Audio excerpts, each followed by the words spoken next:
Hi, I'm showing you how to assemble the Gear Fidget Spinner. So you're gonna have 2 large gears and 6 smaller gears, some arms, and 4 pins. So the pins are set up so one side of it is kind of rounded, and that's what you want to match up with the different gears so it all lines correctly. So all you need to do is line it up and just push it in. You'll hear it kind of click.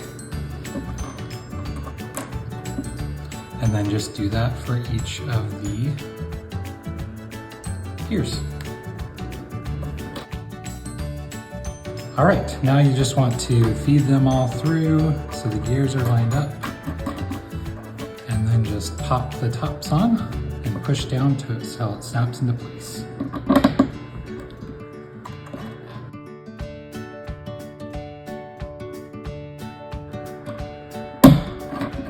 There you go, now you got a fun fidget spinner